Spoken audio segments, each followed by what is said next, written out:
तो नमस्कार दोस्तों, कैसे हैं आप लोग। पूर्ण विश्वास है कि आप लोग खुश होंगे और खुश रहना भी चाहिए, क्योंकि हम आपके लिए लेकर आते हैं इंटरेस्टिंग और मसालेदार न्यूज़। सो आइए आज जानते हैं आज का ताज़ा खबर में कौन सा सिंगर के बारे में बात करने वाले हैं। सिंगर का नाम है अंतरा सिंह प्रियंका। जी हाँ, आप सही सुन रहे हैं। हम आपके चहीते भोजपुरी के सिरनी गायक कहते हैं हम इनको, अंतरा सिंह प्रियंका की बात कर रहे हैं। अंतरा सिंह प्रियंका जाने माने हस्ती हैं, जाने माने सिंगर है, काफ़ी इंटरेस्टिंग सॉन्ग लेकर आते हैं। हाल ही फिलहाल में एक वेब म्यूजिक से आज गाना रिलीज हुआ है, नाम है मरद संगे रहब गुजरात। क्या मैडम, सब गुजरात से आ रहे हैं तो आप गुजरात जाइएगा।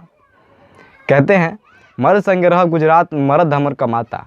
अरे तो सबको जानता है कमाता, लेकिन गुजरात से लोग बाहर घर आ रहे हैं। आपको दिमाग नहीं है, दिमाग सॉरी बोला नहीं चाहिए आपसे, आप हमसे बड़ हैं, लेकिन मजाक में इंटरेस्ट करने के लिए लोगों के लिए बात बोल रहे हैं।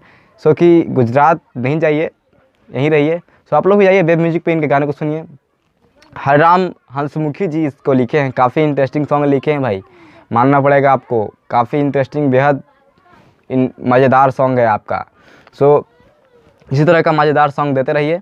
हाँ, और इसका रिकॉर्डिंग तो आप लोग जानती हैं कौन किए हैं, रोशन सिंह जी। रोशन सिंह जी काफ़ी अच्छा म्यूजिक बनाते हैं, भोजपुरी इंडस्ट्री को काफ़ी अच्छा म्यूजिक दिए हैं। सो रोशन सिंह इसका म्यूजिक डायरेक्टर हैं और पवन पाल जो है इनका वीडियो डायरेक्टर। हाँ, वीडियो बहुत अच्छा है, देखने में आप लोग को बहुत इंटरेस्टिंग लगेगा, मज़ा आएगा। जाइए वेब म्यूजिक में इस गाने को सुनिए, और काफ़ी इंटरेस्टिंग मज़ा भरी सॉन्ग है। आप लोग भी इनके गाने को प्यार दिला दीजिए, आशीर्वाद दीजिए। हाँ, इसी तरह की न्यूज़ पाने के लिए हमारे एचडी न्यूज़ चैनल को सब्सक्राइब कीजिए, और यदि आपको कोई प्रमोशन या प्रचार कराना हो तो दिए गए नंबर पर संपर्क कर सकते हैं। धन्यवाद हमारे साथ बनने के लिए, और इसी तरह की न्यूज़ पाने के लिए हमारे एचडी न्यूज़ चैनल को सब्सक्राइब कीजिएगा। चैनल को सब्सक्राइब कीजिए हमारे यूट्यूब चैनल को, और इस बेल के आइकन को प्रेस कीजिए ताकि हमारी सारी वीडियो